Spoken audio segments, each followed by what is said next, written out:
More than a few of the stories that we tell on Kentucky, Tennessee Living is of our own family history, and those that are not, we treat them as if they were.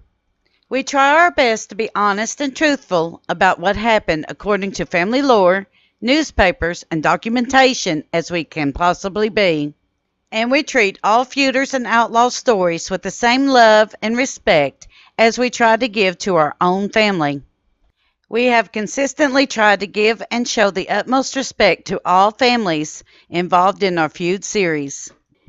This is way harder than anyone may think that it is, but having said that, we are going back to the Hatfield and McCoy feud by request of Carly Hatfield 365.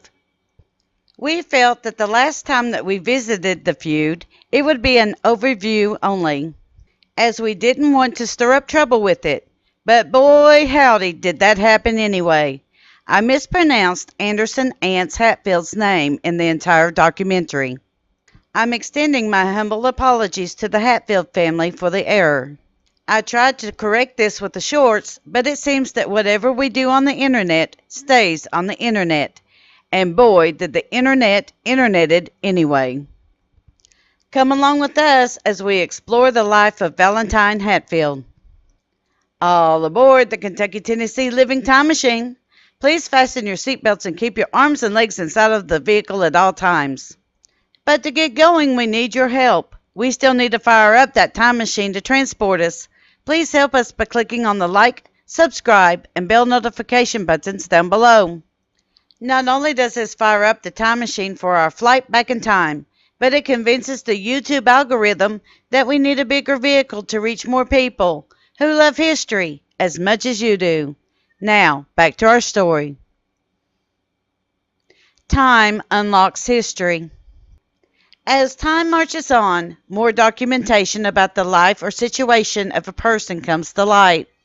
We agree with Carly Hatfield 365 that the life of Valentine Hatfield needs to be revisited. Now, this is not going to be easy, and I'm sure one side or the other side will have feelings about it. However, and I say this multiple times, I did not write the documents and reports. I just happened to find them and bring them out into the sunlight. I cannot help what Grandma said. This is what was written at the time the events happened. We will have a future video about the full-page article found in the Sun newspaper, which was printed in New York. And we do mention this rendition in this video concerning the life of Valentine Hatfield, where the reports do differ from the story. While yellow journalism was a thing during this time period, we do feel that we need to mention the inconsistencies were present. With any of those who are deemed Appalachian outlaws, we do ask for everyone to please remember that they belonged with someone's family, that they were loved, valued, and honored. Now, the history of Valentine Hatfield. Family life of Valentine Hatfield. According to the Find a Grave website, Valentine Hatfield was born sometime in 1834 in Logan County, West Virginia. There is no actual month or day given for his birth, only the year.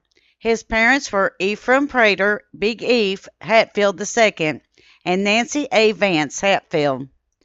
Valentine's siblings were Martha Matilda Hatfield Varney, 1831 to 1910, Elizabeth Hatfield Record, 1835 to 1917, William Anderson Devil Ants Hatfield, 1839 to 1921, Ellison Hatfield, 1841 to 1882, Elias Goodlias Hatfield, 1846 to 1908, Emma Hatfield Smith, 1849 to 1929, Bridget Biddy Hatfield Mitchell, 1850-1924, Smith Hatfield, 1853 to 1937, Patterson Hatfield, 1853 to 1902.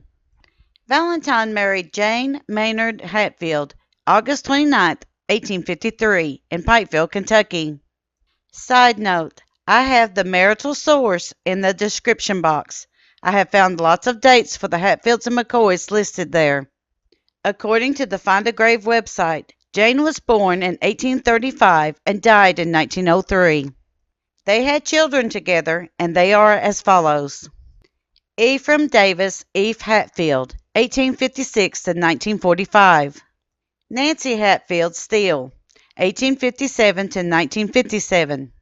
Vicey Hatfield Mahon, 1861 to 1948. Rebecca Hatfield Mounts, 1864 to 1960. Sampson Sampy Hatfield, 1867 to 1955. Ellison Hatfield, 1870 to 1947. Octavia Hatfield Mounts, 1871 to 1955. Laura Hatfield Kennedy, 1872 to 1962. Allen Hatfield, 1877 to 1975. Columbia Hatfield Mounts Daniel Stewart Rutherford, 1878 to 1965. We will only cover the parts of the feud where Valentine Hatfield had an active role in the events that happened in this video. We do have an overview of the feud if you wish to brush up on other events. Business partner and justice of the peace. This is what is widely known about Valentine Wall Hatfield.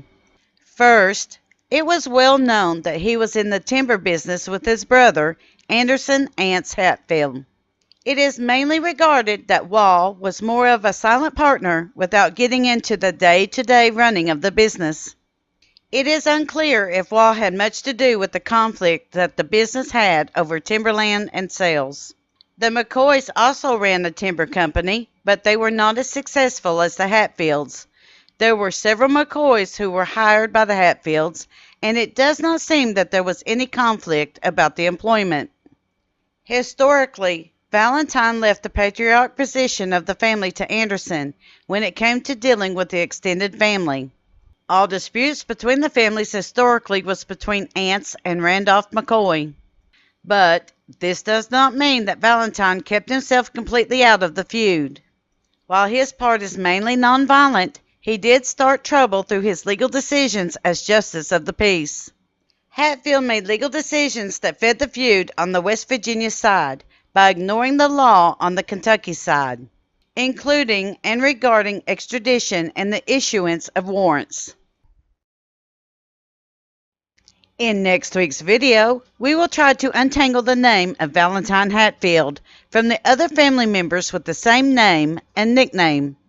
We will also do some clarification about whether or not Valentine was a candidate for the Justice of the Peace who held the trial for the wayward pig. Thank you. We at Kentucky Tennessee Living would like to thank you for watching our video series on the Appalachian feuds. Don't forget to hit that like button, as the more likes we receive, the more likely YouTube is to suggest our videos to other viewers. Also, to receive notice when we upload a new video, be sure to subscribe and click the bell notification button. Be sure to double check that you are subscribed, as some of our viewers are finding that they are no longer subscribed to our channel.